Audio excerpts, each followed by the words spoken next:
The most recent change to Fannie Mae and Freddie Mac's procedures create an amazing opportunity for attorneys. So I want to go back, give a little bit of an education. Again, it's important, like I say always, I'm explaining some of these concepts, is don't take every word literally. It's enough that you could understand the concept of how things work. So this Freddie Mac and Fannie Mae, they're a government quasi-organization. At the simplest way to look at it is that the reason why the government wants them to exist is to create for housing in America. They're the ones that no matter what, and loans available for homes and for apartment buildings and other living as well. But let's go with, again, keeping it simple for the point at hand. So it's Freddie Mac and Fannie Mae. It's interesting, yes, they compete against each other. Really, if it's really the government, why isn't it just a one program? I'm sure there's higher reasons, higher up, why not? But on the lower level, where we're dealing with this, there's two agencies and they sometimes compete and have a different appetite for different types of loans sometimes. The word that encompasses them together is called agency lending. Just like you say, I go to a bank, I go to Wall Street, I go to agency lending. Agency lending means I'm going to take your loan to either or Fannie Mae or Freddie Mac.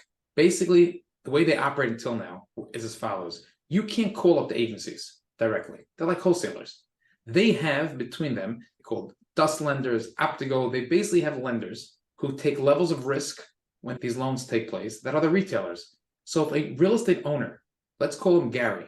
Gary has a $200 million deal or $1 million loan, a multifamily, and he wants to go and get a Fannie Mae, Freddie Mac, or an agency loan. He doesn't call them at the top.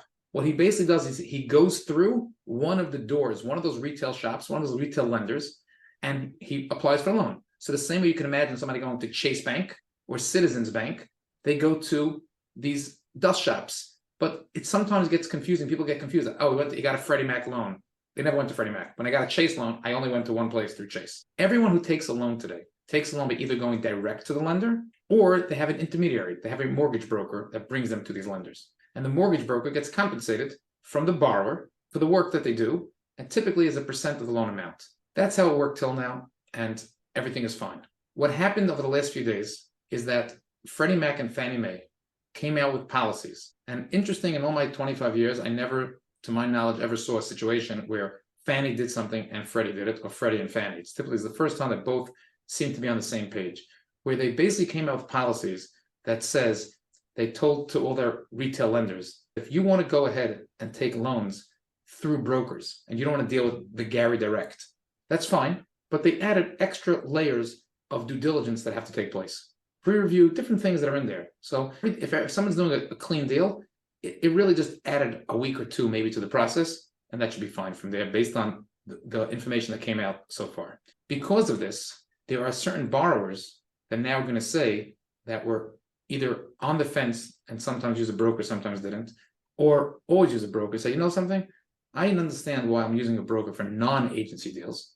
However, when I'm going to the agencies, in that case, I don't want this extra delay of time or scrutiny. Why should I do it? Let me go straight to the agencies, which means to one of these retail shops. Because of that, what this is creating now is a major opportunity for real estate attorneys. Real estate attorneys typically got involved in a transaction they started after the loan was committed, and then they're ready to close. Gary will engage his attorney, and his attorney will price about the time and hours and effort to bring into the deal, the value they're creating, and typically work from there until the closing date. However, with borrowers' anticipation that they're going to be borrowers starting to go to agencies direct, means that right now, the borrower typically had a broker negotiate the term sheet for them, had a broker negotiate some of the things within the commitment.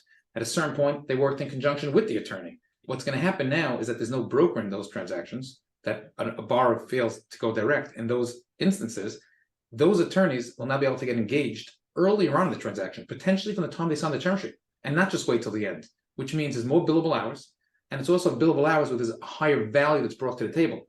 Because when someone's just working on a cookie cutter, loan docs, there's one pricing and a value that's brought to the table. When someone's working on creative structuring and negotiating, there's a different value point that's brought to the table. So this is where the value is. And if you want to pass this forward and flag this, people looking for in this market, where's an opportunity for them, this is something to go along and pass along to attorneys that commercial real estate attorneys, that they should realize this. And if there's parts of it, we never did things like this before, they should stop learning and brushing up in it, even though I believe most attorneys have done every part of the process. And just in certain cases, they came in later on. Hope this is beneficial and educational for you. And hopefully we all see amazing opportunities for each of us within our own domain. Thanks so much.